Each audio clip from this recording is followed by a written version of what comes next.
नमस्कार दोस्तों, आप सभी का हमारे चैनल पर स्वागत है। तो आइए हम आज यूपी स्पेशल का तीसरा लेक्चर शुरू करते हैं। इससे पहले 2 लेक्चर हो चुके हैं और दोनों प्लेलिस्ट में, हमारे चैनल के प्लेलिस्ट में दोनों लेक्चर हैं।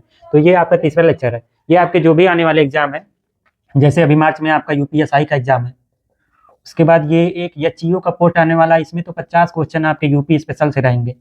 तो ये बहुत इंपॉर्टेंट है यूपी स्पेशल का आपका कोर्स। तो इसमें क्योंकि 50 क्वेश्चन आएंगे और जो भी यूपी टीपीएससी के एग्जाम होने वाले हैं, लेखपाल का एग्जाम होगा और भी पुलिस का एग्जाम होगा। तो इन सब एग्जामों में यूपी स्पेशल बहुत जरूरी है, क्योंकि यूपी टीपीएससी के एग्जाम में 20 क्वेश्चन पूछता है यूपी स्पेशल। कितने क्वेश्चन इसमें 15 से 20 क्वेश्चन यूपी स्पेशल पूछता है। तो बहुत ज़्यादा इसका वेटेज है। इसमें 50 क्वेश्चन है, तो इसमें देख ही रहे हैं कितना 1/3 वेटेज है। 150 में 50 क्वेश्चन। यूपी एसआई में भी 10-12 क्वेश्चन पूछ लेगा। और आपके जो ये एग्जाम होने वाला हाई कोर्ट आरओ का, उसमें तो लगभग 20 क्वेश्चन तक पूछता है। हाई कोर्ट आरओ या कंप्यूटर का पेपर होता है हाई कोर्ट में, कंप्यूटर ऑपरेटर का। तो इन सब में भी 15-20 क्वेश्चन पूछता है यूपी स्पेशल से। तो ये आपका आज तीसरा लेक्चर है। 2 लेक्चर प्लेलिस्ट में है, तो स्टार्टिंग से आप लोग देखिएगा, वो दोनों लेक्चर भी देख लीजिएगा। तो आज ये है आपका चैप्टर क्लाइमेट। तो पहले क्लाइमेट जानने से पहले कि यूपी का क्लाइमेट कैसा है, पहले जान लेते हैं कि ये 3 टर्म है, वेदर, क्लाइमेट और सीजन। ये किसे कहते हैं, बेसिक से जान लेते हैं कि ये वेदर किसे कहते हैं। वेदर मतलब भी मौसम होता है। अगर हिंदी आप देखेंगे, इसे मौसम बोलते हैं वेदर को। क्लाइमेट को तो जलवायु बोलते हैं, यहाँ लिखे हैं क्लाइमेट को जलवायु। और सीजन को भी मौसम बोलते हैं। सीजन को भी हम लोग मौसम या ऋतु बोलते हैं, ऋतु भी बोलते हैं। तो ये बेसिक अंतर नहीं पता होता है लोगों को कि वेदर किसे कहते हैं, क्लाइमेट किसे कहते हैं, सीजन किसे कहते हैं। तो वेदर उसे कहते हैं जैसे डेली आप फोरकास्ट कर रहे हैं। आप डेली मान लीजिए किसी प्लेस का, मान लीजिए यहाँ गोरखपुर है। अब गोरखपुर का डेली का टेम्परेचर क्या है, कितना बारिश हो रहा है, यहाँ कितनी ठंडी है। तो अगर डेली फोरकास्ट करेंगे तो उसे आप कहेंगे मौसम, कि यहाँ का मौसम, ये मौसम, उसे वेदर कहेंगे। इंग्लिश में वेदर कहेंगे, हिंदी में मौसम कहेंगे। अगर डेली का फोरकास्ट करेंगे यहाँ का, तो उसे कहेंगे वेदर। ये डेली बेस पे होता है, डेली। और क्लाइमेट ये लॉन्ग टर्म है, इसे हम कहते हैं शॉर्ट टर्म। ये लॉन्ग टर्म होता है, मतलब कई सालों का। अगर पूछ लिया किसी क्वेश्चन में लगभग कितने सालों का, तो लगभग 30 साल। 30 साल तक मान लीजिए गोरखपुर का 30 साल तक यहाँ गणना किए, उसके बाद एक एवरेज निकाले कि यहाँ पे कितनी गर्मी है। लगभग गर्मी में 45 डिग्री टेम्परेचर रहता है। औसत वर्षा यहाँ मान लीजिए 200 सेंटीमीटर होती है। तो 30 साल का एवरेज निकालेंगे, पूरा फोरकास्ट करेंगे हम लोग, मंथली करेंगे, डेली करेंगे और 30 साल का एवरेज निकालेंगे। तो मिनिमम 30 साल का ये लेते हैं। अगर पूछ लिया किसी क्वेश्चन में कि कितने साल का, मतलब क्लाइमेट, किसी स्थान का क्लाइमेट डिसाइड करने के लिए कितने साल का आप वहाँ पे कैलकुलेशन लेंगे, कितने साल का वहाँ इंफॉर्मेशन कलेक्ट करेंगे, तो मिनिमम 30 साल का यहाँ पे इंफॉर्मेशन कलेक्ट करेंगे और इस बेस पे बताएंगे कि यहाँ का क्लाइमेट या जलवायु कैसी है। तो ये लॉन्ग टर्म होता है। और ये आपका मंथली मान लीजिए एक साल का इसे बोलते हैं, या ईयरली। मान लीजिए एक साल का पूरा कैलकुलेट किए यहाँ गोरखपुर का आप, कि कितना महीने में बारिश हो रही है। जैसे यूपी में जनरली क्या होता है, 3 प्रकार की सीजन होती हैं। एक गर्मी का होता है, एक बरसात का सीजन होता है और एक शीत ऋतु का सीजन होता है, विंटर का। तो यूपी में मेनली 3 प्रकार का सीजन होता है, ऋतुएं 3 प्रकार की होती हैं। तो मंथली आप कैलकुलेट करेंगे या ईयरली कैलकुलेट करेंगे कि एक साल में कितने मंथ गर्मी हो रही है, कितने मंथ सर्दी हो रही है और कितने मंथ बरसात हो रहा है। तो उसे हम कहेंगे सीजन। तो ये बेसिकली ये डिफरेंस हो गया ये तीनों चीजों में, वेदर, क्लाइमेट और सीजन में। अब आइए देखते हैं कि यूपी की क्लाइमेट को डायरेक्ट क्वेश्चन पूछता है कि यूपी की क्लाइमेट कौन से टाइप की है या किस प्रकार की है। ये बहुत बार क्वेश्चन पूछा गया है और जिस भी एग्जाम में 15 से 20 क्वेश्चन आते हैं यूपी स्पेशल से, उसमें ये बहुत इंपॉर्टेंट चैप्टर है आपका क्लाइमेट। एक क्वेश्चन तो रहेगा ही रहेगा इससे। तो यूपी की क्लाइमेट को कहते हैं उष्णकटिबंधीय व मानसूनी टाइप। उष्णकटिबंधीय व मानसूनी टाइप की जलवायु कहते हैं यूपी को। इंग्लिश में कहेंगे ट्रॉपिकल मानसून क्लाइमेट। इंग्लिश में क्या कहेंगे इसको, ट्रॉपिकल मानसून क्लाइमेट। तो और देख लेते हैं कि इसको कोपेन साहब ने क्या कहा और तिवारथा जी ने इसको क्या कहा यूपी के क्लाइमेट को। तो कोपेन जी ने यूपी के क्लाइमेट को कहा है कि शुष्क शीत मानसूनी। मान लीजिए ऑप्शन में ये ना हो, मान लीजिए आप एग्जाम दे रहे हैं और आपके ऑप्शन में ये ना हो, ये दिया हो, ये वाला ऑप्शन दिया हो। तो अगर ये नहीं दिया है, अगर ये वाला भी ऑप्शन दिया है, तो ये इसका आंसर क्या हो जाएगा, ये वाला हो जाएगा। लेकिन मेनली ये दिया रहता है आपके ऑप्शन में कि यूपी की अगर पूछेगा क्लाइमेट कैसी है, तो ये वाला ऑप्शन आएगा, ट्रॉपिकल मानसून क्लाइमेट, या हिंदी में उष्णकटिबंधीय व मानसूनी जलवायु। तो कोपेन जी ने इसे क्या कहा, शुष्क शीत मानसूनी, CWG। ये जी मतलब होता है गंगेटिक प्लेन, इसको एक और नाम से बोलते हैं गंगेटिक प्लेन टाइप। इसका दूसरा नाम क्या है? Gangetic plain type monsoon. और टिवार्था जी ने इसको क्या कहा? इन्होंने कहा आर्द्र उपोष्ण कटिबंधीय, आर्द्र उपोष्ण कटिबंधीय जलवायु या सब ट्रॉपिकल ह्यूमिड क्लाइमेट के डिटेल में नहीं, ये क्लाइमेट चेंज, क्लाइमेट आपके क्लाइमेट चैप्टर का ज्योग्राफी का पूरा चैप्टर है और बहुत लंबा चैप्टर है। तो यहाँ पे हम लोग बस ये जानेंगे कि किस टाइप का, क्योंकि इससे ज्यादा नहीं आएगा, आएगा तो इससे ही ज्यादा नहीं, क्योंकि मेनली यही कई बार एग्जाम में पूछा गया है। ये सब चीजें नहीं पूछी गई हैं, लेकिन आप लोग जान लीजिए, क्योंकि ये आपका जो ये चीजों का एग्जाम है इसमें 50 क्वेश्चन यूपी स्पेशल, तो थोड़ा अंदर से भी पूछ सकता है। तो कोपेन जी ने क्या कहा? शुष्क शीत मानसूनी जलवायु, monsoon type with dry winter climate. और तिवार्था जी ने क्या कहा? आर्द्र उपोष्ण कटिबंधीय सब ट्रॉपिकल ह्यूमिड क्लाइमेट, इसको कहते हैं CWG, इसको कहते हैं CAW टाइप क्लाइमेट। तो ये आपका हो गया कि यूपी का क्लाइमेट किस टाइप का है। और कुछ देख लेते हैं कि इसमें वर्षा कहाँ ज्यादा होती है, कहाँ गर्मी ज्यादा होती है, कहाँ पे ठंडी ज्यादा पड़ती है। तो ये सब चीजें देख लेते हैं, जो फैक्चुअल चीजें हैं। मेनली आपका यही था कि यूपी की क्लाइमेट किस टाइप की है और वर्षा कहाँ होती है, किस टाइप की वर्षा यहाँ पे होती है। ये आपका साउथ वेस्ट टाइप, इधर से वर्षा होती है, साउथ वेस्ट से कि इधर से वर्षा होती है ज्यादा। तो ये सब चीजें जान लेते हैं। तो देखिए यहाँ पे जो आपका ये बरेली जिला है, बरेली जिला है, ये आपका सबसे ठंडा जिला है, सबसे ठंडा। ये यूपी का सबसे ठंडा जिला पूछ लिया तो क्या हो जाएगा आपका? बरेली। मैप में आप लोग देख लीजिए, मैप में देख लीजिए, सबका लोकेशन पता होना चाहिए, क्योंकि कभी कभी ऐसे क्वेश्चन आ जाता है कि रीजन पूछ लेता है कि कौन से रीजन में सबसे ज्यादा ठंडा होता है।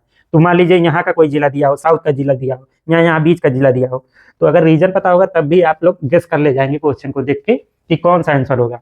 अब गोरखपुर जो ये है, ये आपका सबसे ज्यादा वर्षा वाला जिला है। यहाँ पे क्या होता है? सबसे ज्यादा वर्षा, सबसे ज्यादा वर्षा आपका कहाँ होता है? गोरखपुर में। और आपका क्या है? अब ये आगरा मथुरा वाला रीजन है, ये वाला रीजन आपका, यहाँ सबसे ज्यादा गर्मी होती है, सबसे ज्यादा गर्मी इस रीजन में होती है। ये आगरा मथुरा अलीगढ़ भी इसी में आ जाता है। तो इस रीजन में आपकी सबसे ज्यादा गर्मी होती है। लेकिन अगर कोई एक जिला पूछ लिया, मान लीजिए ऑप्शन में 4 ऑप्शन हो, उसमें से एक एक जिला हो, तो सबसे ज्यादा ये गर्मी होती है आपकी मथुरा में, मथुरा में होती है आपकी सबसे ज्यादा गर्मी। सबसे ज्यादा गर्मी कहाँ होगी? मथुरा में। अगर रीजन पूछ लिया तो ये वाले रीजन में आपका सबसे ज्यादा गर्मी कहाँ होगी? ये वाला मथुरा, आगरा, अलीगढ़, ये वाला रीजन, यहाँ मुरादाबाद है, तो ये वाले रीजन में आपकी सबसे ज्यादा। कोई एक जिला पूछा तब कौन सा बताएंगे आप लोग? मथुरा, सबसे ज्यादा गर्मी वाला जिला मथुरा। और क्या होता है? ये हो गया आपका सबसे ज्यादा ठंडा कहाँ पड़ता है, सबसे ज्यादा बरसात कहाँ होती है, और सबसे ज्यादा गर्मी कहाँ होती है। अब और देखेंगे तो इसको थोड़ा सा मिटा दे, ये नोट कर लीजिएगा कि यूपी की जलवायु किस टाइप की है, उष्णकटिबंधीय व मानसूनी, ये सब चीजें आप लोग नोट कर लेंगे। इसको मिटा दे रहे हैं। इसमें और देख लेते हैं कि वर्षा कहाँ होती है सबसे ज्यादा। अब जैसे ये ऊपर ये भाबर व तराई का बेल्ट है, ये ऊपर वाला कौन सा बेल्ट है? ये ऊपर, इसके ऊपर जो आपका बेल्ट है, ये पूरा भाबर और तराई का बेल्ट है। तो यहाँ किस टाइप की वर्षा होती है या कितनी वर्षा होती है आपके भाबर व तराई के क्षेत्र में? तो यहाँ मध्यम वर्षा होती है, बहुत ज्यादा वर्षा यूपी में नहीं होती है, मध्यम टाइप की वर्षा होती है। और यहाँ वर्षा क्यों होती है ज्यादा? ये पूरा यहाँ इधर से साउथ वेस्ट मानसून से वर्षा होती है। किस मानसून से? दक्षिणी पश्चिमी मानसून से, साउथ वेस्ट मानसून से यूपी में वर्षा होती है। इसको क्या बोलते हैं? दक्षिणी पश्चिमी। ये भी पूछता है क्वेश्चन कि यूपी में सबसे ज्यादा वर्षा किस मानसून से होती है, तो यही हम लोग बताएंगे किस मानसून से? दक्षिणी पश्चिमी, साउथ वेस्ट मानसून से इधर से आएगी। अब इंडिया का जैसे लोकेशन है, इंडिया मान लीजिए ये इंडिया,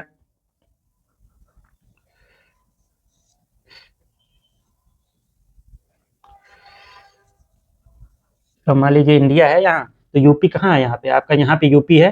तो यूपी जो यहाँ पे साउथ वेस्ट मानसून चलती है, तो यही आगे आके यूपी में बारिश कराती है। अब यूपी में बारिश क्यों होती है? कि यहाँ पे आपका क्या है? यहाँ पे आपका है शिवालिक। यहाँ पे क्या पड़ता है आपका? यहाँ पे आपका शिवालिक पड़ता है। तो यहाँ यूपी के यहाँ पे ऊपर पे, यहाँ कौन सा ये आपका माउंटेन है, यहाँ पे हिमालय का शिवालिक श्रेणी है। तो शिवालिक श्रेणी से यहाँ पे हवाएं टकराती हैं, उसके बाद यहाँ पे बारिश कर देती हैं। नेपाल भी यही है, वहां पे शिवालिक हिमालय ये पूरा गया हुआ है, तो शिवालिक से टकरा के यहीं पे आपका बारिश कर देती है। तो इसीलिए यूपी के ये ऊपर वाले रीजन में वर्षा ज्यादा होती है। बहुत ज्यादा वर्षा नहीं होती है, लेकिन कंपेरिजन में अगर पूरे यूपी के एरिया का कंपेरिजन करेंगे तो ये भाबर व तराई का क्षेत्र है, ये पतला जो बेल्ट रीजन है, यहाँ पे आपका मध्यम टाइप की वर्षा होती है, मीडियम टाइप। मतलब यहाँ औसत वर्षा क्या रहती है? 100 से 200 सेंटीमीटर, 100 से 200 सेंटीमीटर वर्षा होती है। इधर एरिया में, पूर्वी एरिया में थोड़ा ज्यादा होती है और पश्चिमी एरिया में थोड़ा कम होती है। पूर्वी एरिया में थोड़ा ज्यादा बारिश होती है। तो मध्यम वर्षा होती है लगभग 100 से 200 सेंटीमीटर यहाँ आपके ऊपर वाले रीजन में, भाबर व तराई वाले रीजन में। अब ये जो बीच का रीजन है आपका, बीच वाला ये पूरा रीजन है गंगेटिक प्लेन वाला रीजन, यहाँ पे आपका निम्न व अल्प वर्षा होती है। इसको निम्न बोलेंगे या अल्प वर्षा, मतलब यहाँ वर्षा कम होती है गंगेटिक प्लेन वाले रीजन में। अब नीचे वाला जो ये पहाड़ी रीजन है, ये गर्मी वाला रीजन है। यहाँ देखिए आप, अभी आप लोगों को बताया यहाँ पे क्या होता है, सबसे ज्यादा गर्मी होता है। तो ये सब गर्मी और पहाड़ी वाला रीजन है। यहाँ पे क्या होता है, वर्षा सबसे कम होता है, अति अल्प वर्षा होता है। तो किससे वर्षा होता है यहाँ पे, साउथ वेस्ट मानसून से। और ये जो वाला, ये वाला रीजन है, ये साउथ वाला रीजन, यहाँ पे आपका अति अल्प वर्षा होती है, अति अल्प, बहुत कम वर्षा होती है यहाँ दक्षिणी वाले रीजन में, यूपी का। तो आप लोगों ने ये भी जान लिया कि किस रीजन में कैसी वर्षा होती है। रीजन जानना बहुत जरूरी है। अब मान लीजिए कोई क्वेश्चन पूछा कि यूपी सबसे ज्यादा वर्षा कहाँ होती है, ऐसे पूछा सबसे ज्यादा वर्षा, अब ऑप्शन दे दिया। अब मान लीजिए ऑप्शन दे दिया यहाँ पे, मान लीजिए दे दिया यहाँ पे आपका, मान लीजिए यहाँ पे दे दिया, यहाँ पे क्या है आपका, लखीमपुर खीरी है। मान लीजिए दे दिया लखीमपुर खीरी। यहाँ साउथ का कोई जिला दे दिया, मान लीजिए दे दिया प्रयागराज। प्रयागराज, यहाँ पे कहीं प्रयागराज है, यहाँ पे मान लीजिए प्रयागराज दे दिया। अब एक जिला इधर का दे दिया, मान लीजिए कोई जिला दे दिया, मान लीजिए यहाँ का दे दिया गाजियाबाद। अब कोई जिला और दे दिया, मान लीजिए यहाँ बीच का कोई दे दिया जिला लखनऊ, मान लीजिए लखनऊ दे दिया। अब ये आपके पास 4 ऑप्शन है। अब आपने केवल रटा है, अगर रटा है कि सबसे ज्यादा वर्षा वाला जिला गोरखपुर है, इसके बाद आप लोगों को कुछ नहीं पता है कि सबसे ज्यादा वर्षा कहाँ, ये केवल रटे हैं, फैक्चुअल वाले बुक में पढ़ के केवल ये रट लिए सबसे ज्यादा वर्षा गोरखपुर में होती है। अब इस क्वेश्चन में आप कैसे बताएंगे सबसे ज्यादा वर्षा कहाँ होती है, आपके पास 4 ही ऑप्शन है कि सबसे ज्यादा वर्षा कहाँ होगी, इसी में से टिक लगाना है। तो रीजन आप लोग देखेंगे कि हम क्या बताए हैं कि ऊपर वाला ये भाबर एवं तराई का रीजन जो है, यहाँ पे आपकी सबसे ज्यादा वर्षा होती है यूपी में। तो इसका आंसर क्या होगा, इसका आंसर होगा आपका लखीमपुर खीरी, क्योंकि लखीमपुर खीरी यहाँ पड़ता है, यहाँ आपके पड़ता है भाबर एवं तराई वाले बेल्ट रीजन में। तो इस तरह के भी क्वेश्चन पूछे जाते हैं। तो जो मैप बना के समझा रहेगा वो इस क्वेश्चन को इजिली कर लेगा। अब ये वाले जिले देखेंगे, ये तो यहाँ पड़ता है, ये आपका गाजियाबाद यहाँ कहीं पड़ेगा, लखनऊ आपका यहाँ बीच में पड़ता है, तो यहाँ थोड़ी ना सबसे ज्यादा वर्षा होगा, सबसे ज्यादा वर्षा भाबर एवं तराई वाले रीजन में होगा। तो इसका आंसर क्या हो जाएगा, लखीमपुर खीरी। और कुछ चीजें देख लेते हैं। तो ये सब चीजें हो गई, ये आप लोगों ने जान ही लिया कि यूपी में किस मानसून से सबसे ज्यादा वर्षा होती है, दक्षिणी पश्चिमी मानसून से। जो इधर से हवाएं चलती हैं, जो इधर से हवाएं चलती हैं, तो ये लगभग 1 जून से आपका केरल में स्टार्ट होता है। 1 जून से कहाँ स्टार्ट होता है आपका, लगभग मानसून प्रवेश करता है 1 जून से आपका केरल में। तो यहाँ यूपी में आते आते ये 15-16 जून तक यूपी में बारिश होता है। ये दक्षिणी पश्चिमी मानसून से 15-16 जून तक यूपी में दक्षिणी पश्चिमी मानसून से बारिश होता है। और क्या होता है, यूपी का मैक्सिमम और मिनिमम टेम्परेचर कितना रहता है, तो मैक्सिमम टेम्परेचर आपका लगभग कितना रहता है, यूपी का मैक्सिमम टेम्परेचर आपका 45 से 48 डिग्री सेंटीग्रेड। ये जान लीजिए, फैक्ट है ये सब चीजें। और मिनिमम टेम्परेचर लगभग कितना रहता है, 3 से 4 डिग्री सेल्सियस। ये एवरेज है, ये क्या है, एवरेज है। मैक्सिमम टेम्परेचर आपका इतना होता है और ये मिनिमम टेम्परेचर इतना होता है। ये कई सालों का एवरेज लेने पे इतना लगभग आया। और मिनिमम टेम्परेचर कहाँ का होता है, कोई जिला पूछ लिया तो बरेली। सबसे ज्यादा टेम्परेचर कहाँ का होता है, यहाँ भी आप लोगों को बताए थे, मथुरा। और सबसे ज्यादा वर्षा कहाँ होती है, आपकी गोरखपुर में होती है। तो यही था आपका क्लाइमेट चैप्टर। इससे ज्यादा और कुछ नहीं पढ़ना क्लाइमेट में। और मेंस वालों के लिए जिनको लिखना है, मेंस देना है, तो उसमें भी क्लाइमेट चैप्टर बहुत जरूरी है। तो ये आइए थोड़ा सा और देख लेते हैं, फैक्टर अफेक्टिंग क्लाइमेट, मतलब कौन कौन से ऐसे कारक है जो आपके क्लाइमेट को प्रभावित करते हैं।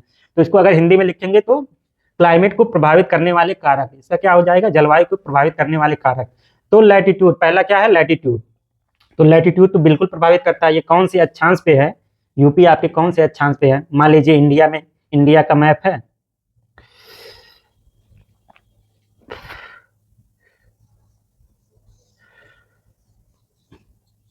मान लीजिए इंडिया का मैप है। अब यूपी कहाँ है, यहाँ पे है। यहाँ पे ना होके अगर यूपी यहाँ पे होता मान लीजिए, तो यहाँ का क्लाइमेट कुछ और होता है ना, यहाँ साउथ का क्लाइमेट कुछ और होगा और यहाँ का क्लाइमेट कुछ और होगा। तो ये किस पे डिपेंड करता है, ये अक्षांश पे, किस अक्षांश के बीच है ये कोई और अक्षांश होगा। तो अक्षांश लैटिट्यूड पहला क्या है, ये लैटिट्यूड पे डिपेंड करेगा कि ये आपका एरिया किस लैटिट्यूड के बीच में है।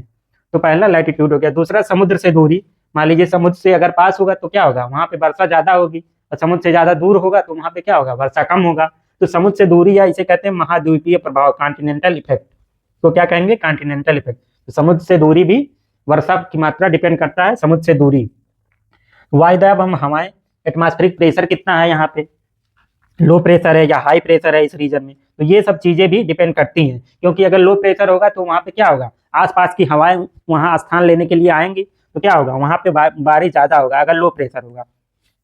हाई प्रेशर होगा वहाँ पे तो क्या होगा, बारिश कम होगा। तो ये सब भी वायुदाब, एटमॉस्फेरिक प्रेशर और हवाएं भी डिपेंड करता है कि आपका वहाँ का क्लाइमेट कैसा होगा या मौसम कैसा होगा।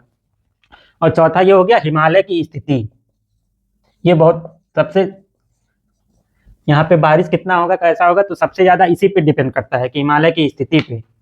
अगर यहाँ पे हिमालय ना होता, अगर मान लीजिए यहाँ पे शिवालिक ना होता, यहाँ पे शिवालिक ना होता, मान लीजिए यहाँ पे हिमालय की श्रेणी ना होती, कोई पर्वत ना होता, तो क्या होता, यहाँ से हवाई चलती और सीधे ये आगे निकल जाती, टकरा के यहाँ पे बारिश नहीं होता। तो यहाँ पे बारिश ज्यादा होने का मेन रीजन क्या है, हिमालय की स्थिति ही यहाँ पे बारिश कराने का मेन रीजन है। अगर हिमालय यहाँ पे ना होता और यहाँ से ये भी अगर हवाएं भी, ये दक्षिणी पश्चिमी मानसून की हवाएं इधर ना चलती, मान लीजिए ये इधर मुड़ जाती, तब क्या यहाँ पे यूपी में बारिश होता, यूपी में कहाँ बारिश होता, मान लीजिए यहाँ इधर मुड़ जाती तो यूपी में नहीं बारिश होता। तो ये दक्षिणी पश्चिमी ये जो हवाएं हैं, ये जब यहाँ पे आके हिमालय से टकराती हैं, शिवालिक से टकराती हैं, तो टकरा के ये यहाँ पे नेपाल में बारिश कराती हैं और ये ऊपर वाले रीजन में, यहाँ के यूपी के ऊपर वाले रीजन में बारिश कराती हैं। तो ये आपका मानसून चैप्टर पूरा डिटेल में कंप्लीट हो गया। इससे ज्यादा अब और नहीं कुछ पढ़ना है आपको मानसून चैप्टर में, लेकिन आप लोगों को सजेस्ट करेंगे कि आप लोग जो भी थोड़ा डिटेल में पढ़ना चाहते हैं वो कोई दो बुक पढ़िए। एक तो मान लीजिए कोई किसी को वनडे टाइप का एग्जाम देना, यूपी ट्रिपल एससी का एग्जाम देना, तो उनके लिए तो ये जो एक परीक्षा वाणी की बुक आती है ये अच्छी है, परीक्षा वाणी की बुक ये अच्छी है। और जिनको थोड़ा डिटेल में पढ़ना है, यूपी पीसीएस का मेंस देना है या चीओ का एग्जाम देना है, इसमें 50 क्वेश्चन आएगा, तो वो लोग राकेश सारस्वत की भी बुक इसके साथ पढ़ें, राकेश सारस्वत। तो ये दो बुक पढ़िए। हम तो कहेंगे कि अगर आपके पास टाइम है तो दोनों बुक पढ़िए, ये भी कुछ फैक्ट इसमें से मिल जाएंगे, कुछ फैक्ट इसमें नहीं मिलेंगे। अभी देखिए UP triple SC junior assistant का एग्जाम हुआ, जूनियर असिस्टेंट का एग्जाम हुआ, उसमें एक क्वेश्चन पूछा कि यूपी के कौन से जिलों में ये आपका आर्कियन टाइप राग पाया जाता है। तो हम आपको पढ़ाए थे ये वाला, सेकंड मेरा लेक्चर है, यूपी स्पेशल का सेकंड लेक्चर है, उसमें हम डिटेल में पढ़ाए हैं कि कौन से जिलों में, स्पेशल फोकस देके बताए थे कि कौन से जिलों में आर्कियन टाइप राग पाया जाता है यूपी के। तो यहाँ ये आपका जो ललितपुर वाला जिला है, यहाँ पे थोड़े से रीजन में, और ये सोनभद्र है, तो इन दो जिलों में आपका पाया जाता है आर्कियन टाइप राग। आर्कियन टाइप राग हम आप अपने लेक्चर में पढ़ाए थे, तो सोनभद्र वाला और ये ललितपुर, दो जिलों में थोड़े से रीजन में आपका आर्कियन टाइप राग भी पाया जाता है। तो ये बुक देखिए, ये परीक्षा वाले में नहीं दिया, ये वाला किसमें दिया है, राकेश सारस्वत वाले बुक में दिया है। तो अगर आप दो बुक मिला के पढ़ लेंगे तो आपका टोटल 100% कंप्लीट हो जाएगा, एक बुक में सब चीजें नहीं दी रहती। तो थैंक यू।